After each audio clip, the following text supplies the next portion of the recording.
Hi guys, Tuva here. It is Saturday and I'm going to make a drink. Milk from the fridge.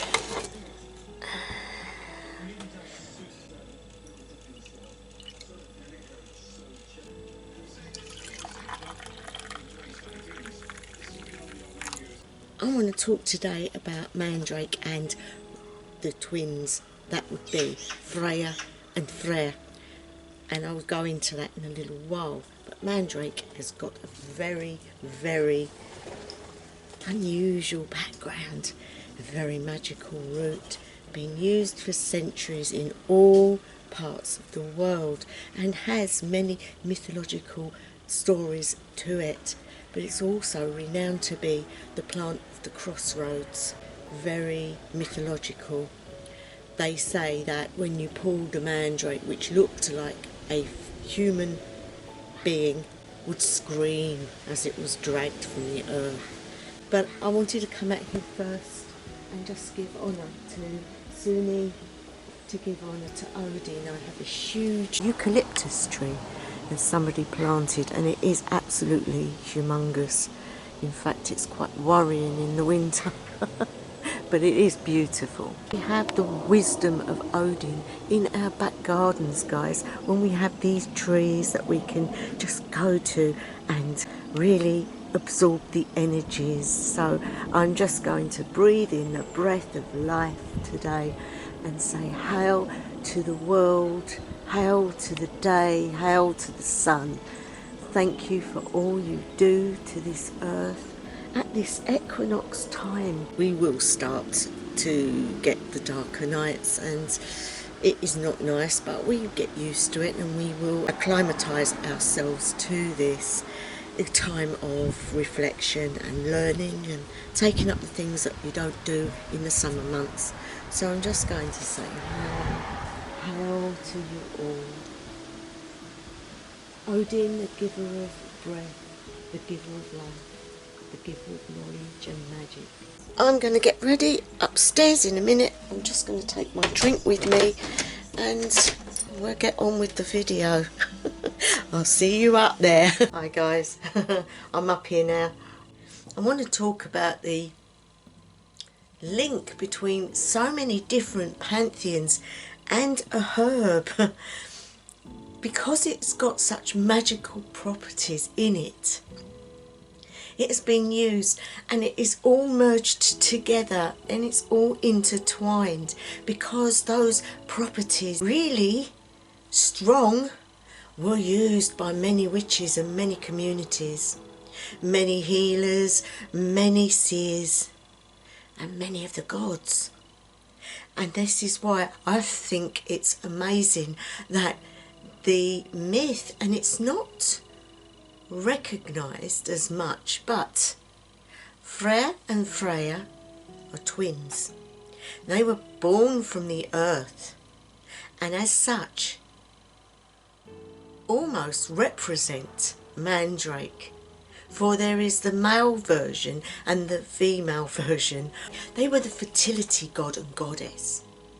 You have Freyja, who is sexuality, who is love, but is also warrior, is also Vanir, is Valkyrie, who takes the men from the field and decides who she wants. The male part that she draws to her, the sexuality. But then on the other hand, you have Freyr, who, by all representations of him, is classified to have a very large sexuality. Statues in the old days always had a huge phallus because in them days that's how people foresaw real fertility was about. For the male, the huge phallus. For the female, the sexual draw, the prowess, the drawing, the almost mesmerising power of the sexuality to draw the man in and to produce. So, because Freyja went to the dwarfs and got her necklace, the Brisinghamon, it is very similar to the story of Aphrodite and her girdle.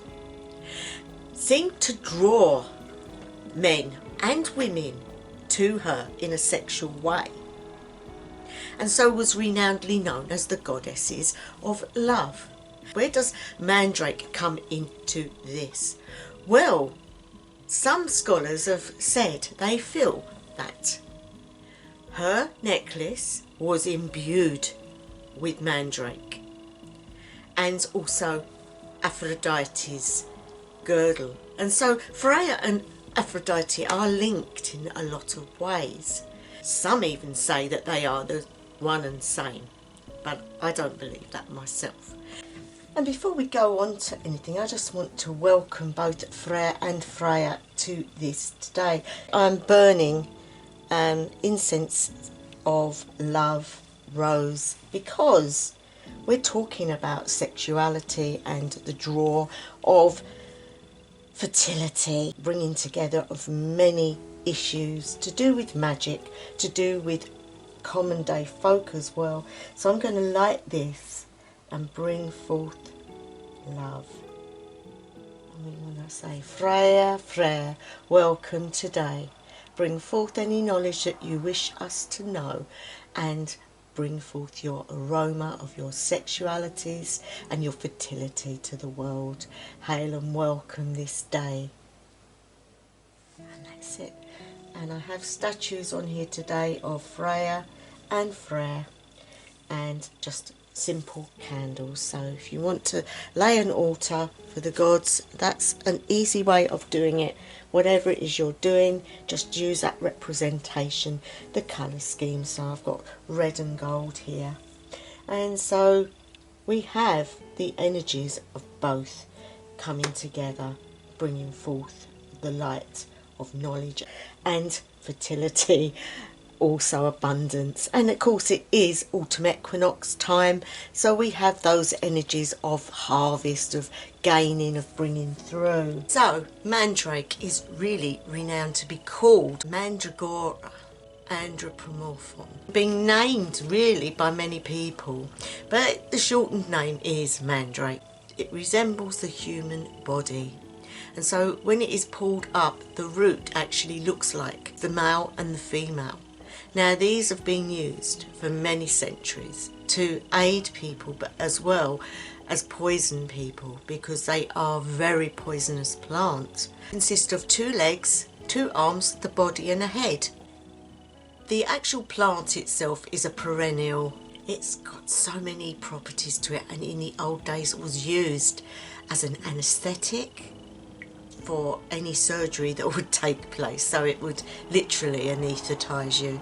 It would give you psycho phenomena within the mind. You would see and hear things, and so it would be used by the seers to know things that others could not see. That was used in childbirth for a pain relief, but it's so poisonous that the right amounts had to be given. Put into an amulet for good luck and for prosperity and for safeness around, so protection. Was also used in many conditions in humans, and that would be asthma for one, arthritis and ulcers. And one of the main things in the witchcraft sect, or the sects of all witchcraft, was it was used as the flying ointment, used by many for rituals. The witches would fly to where they wanted to go, and that would be their big main rituals.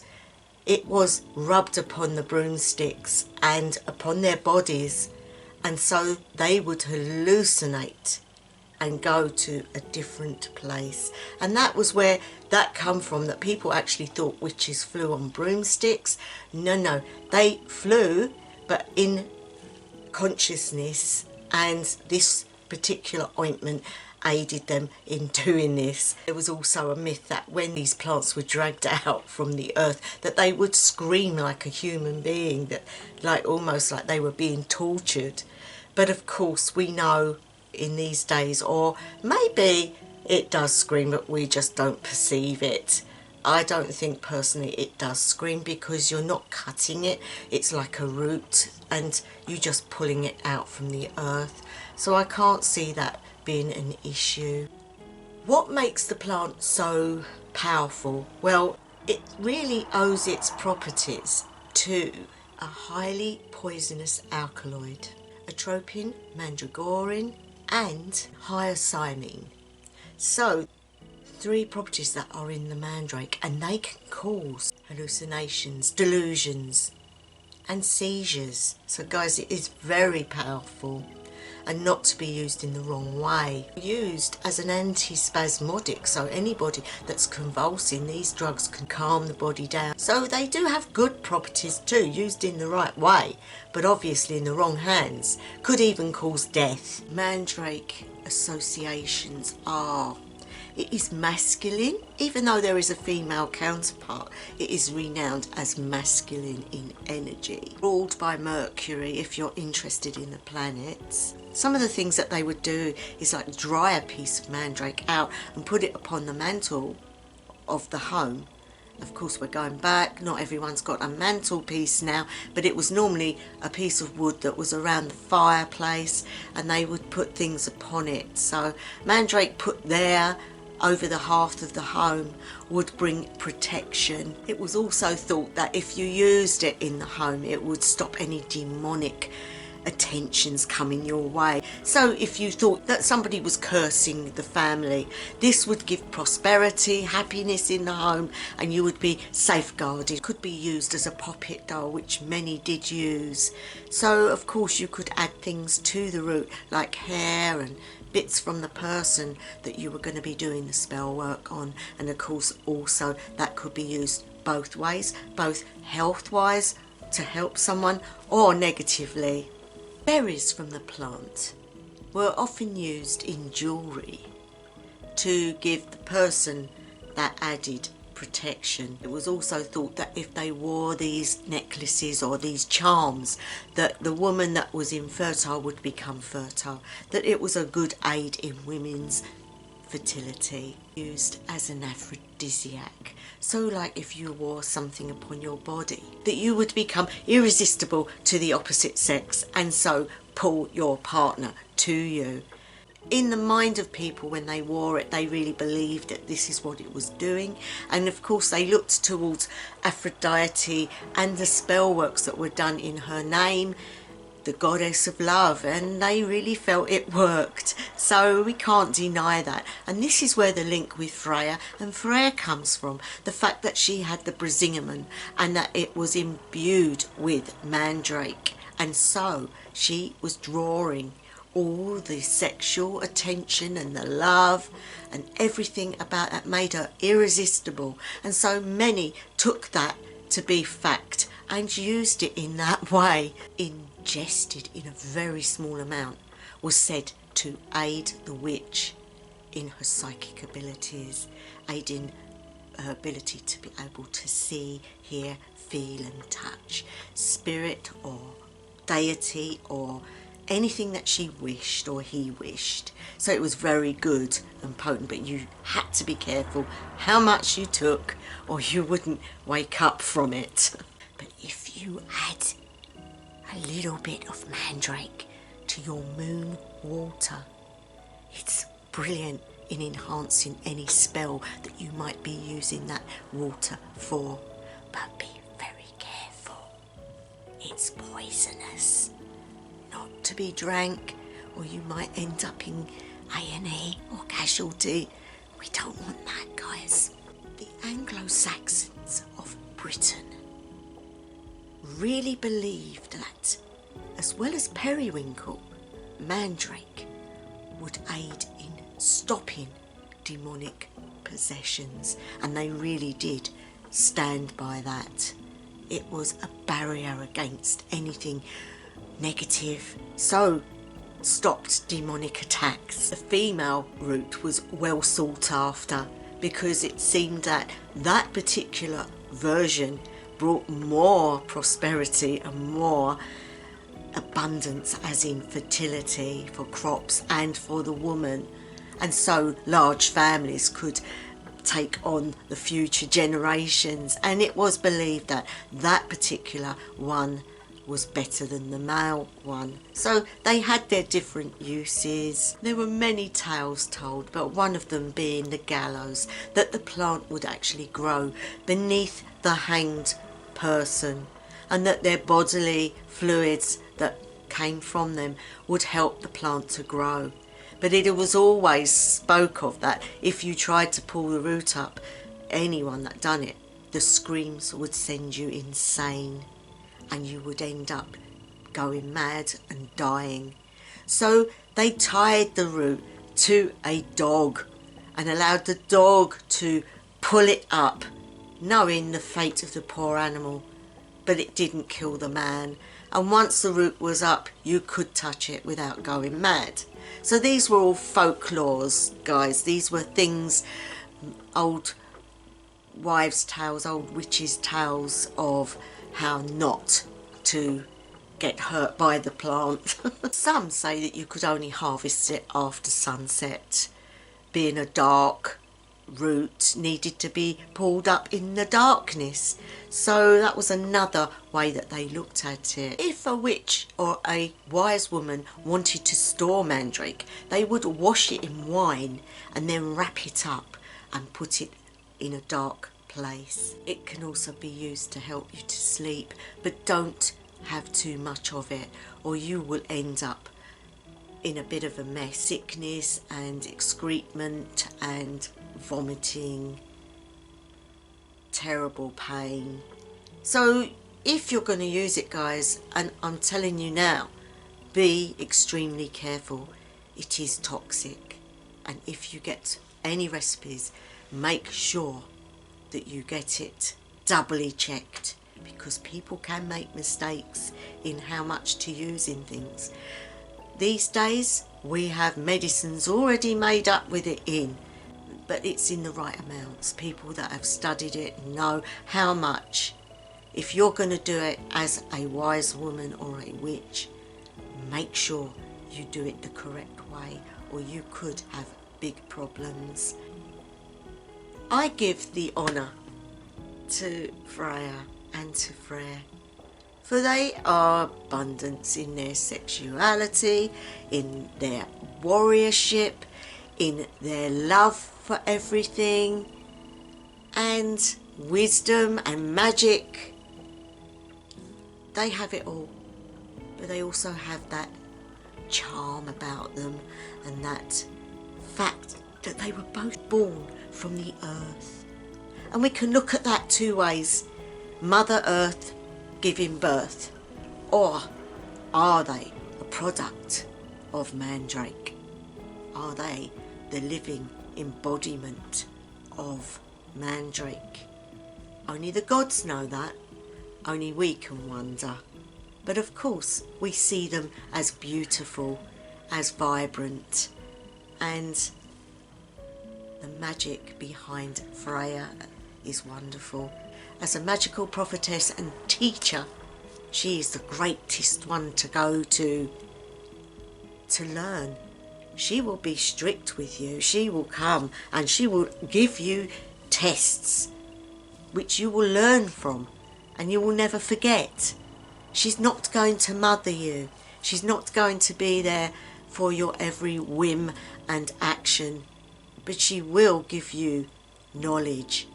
You have to learn her signs, and when she's around you, you'll know it, and when she wants to work with you, you'll know it.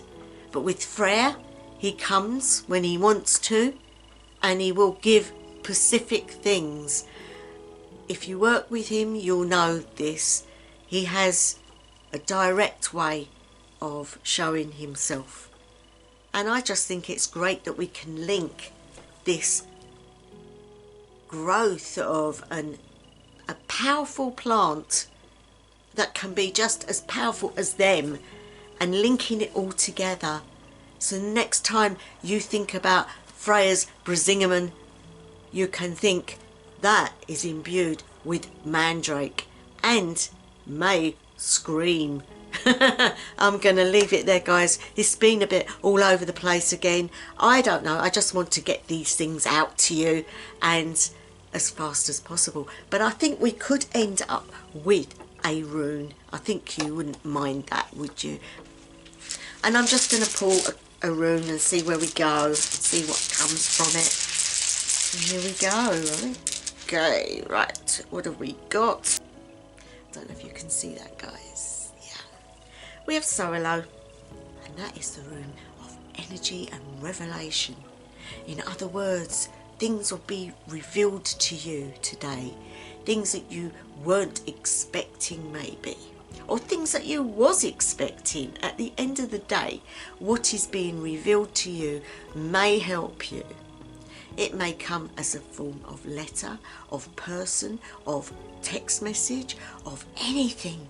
It might even just come as a thought in your head about a situation that you hadn't thought about before, that something has come to you and it's come from the above, it's come from spirit, it's come from your helpers, your guides, your deities. A thought form has come into your mind, and it is helping or will help you in a situation. With that knowledge, you can bring through what you need, and so the fruition will come to be. You can go into it in a way that you need to. Feeling positive about everything. If you look at the sun, it's positive. It's never not there, is it? It's always there shining. It's the clouds that hide it. It's the weather system that hides it. But it is always there, shining powerfully upon the earth. And this is what it's saying. It's enlightening you to use what you know to aid you in the situation you're in. And don't ignore what you know to be true. Because some of us hide behind knowing the outcomes of things, knowing that if we do use those points that we've been given, that it's going to open maybe a can of worms for somebody else. But it doesn't matter. This is to help you. It's to help your family and where you are at the moment. And I feel this is saying, let that light in. Let it show you where you need to be and what you need to be doing. It also comes to say is that solutions are at your grasp, that you will be able to know what to do and do it. You have that power of the sun's energy to push you forwards in it. Now I'm going to pick one more because I do think we need more than one. And let's feel for it. Yera, the rune of success and continuity.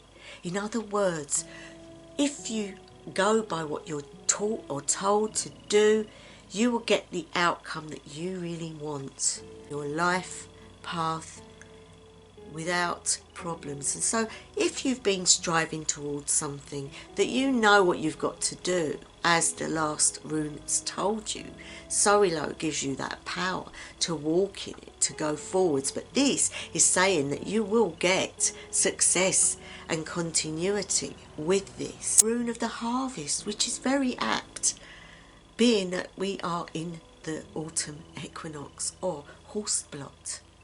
So that is a very good rune to be getting at this time of the year, because it is saying about your personal harvest coming to fruition, and that is what you really need to sustain you.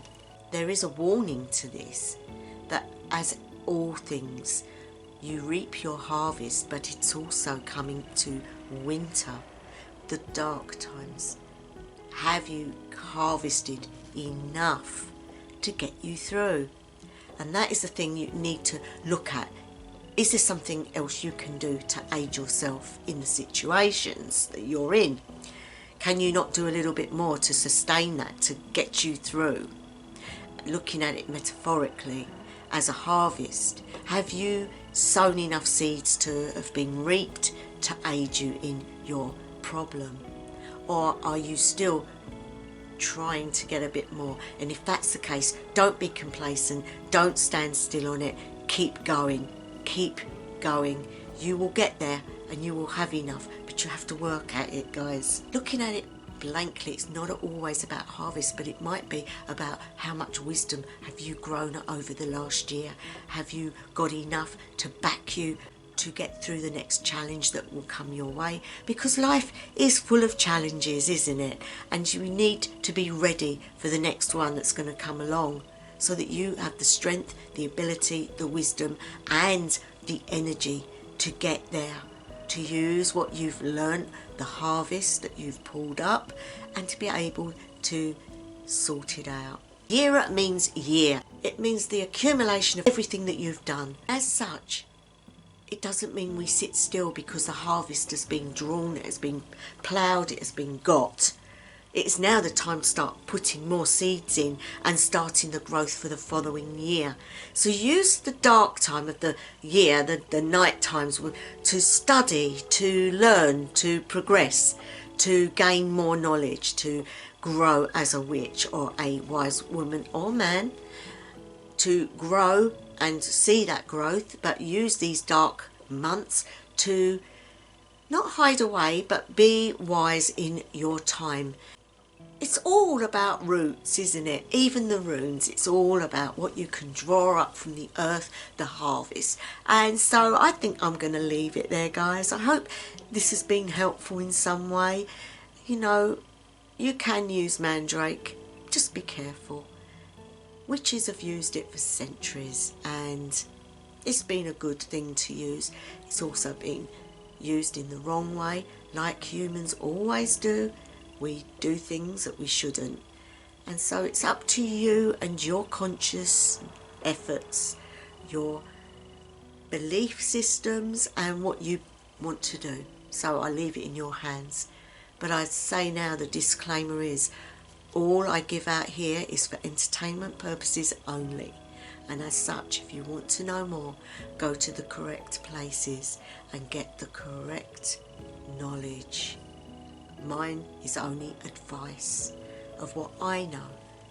You need to do your own study and preparations. Thank you to my new subscribers. I really do appreciate it, and welcome to the channel. I want to thank those that are always here for me, and I really do appreciate that too. And so have a wonderful weekend, and I will see you in the week. So wherever you are, whatever time of day, night or evening it may be, I wish you, love you guys, the best ever. Hausa Belang.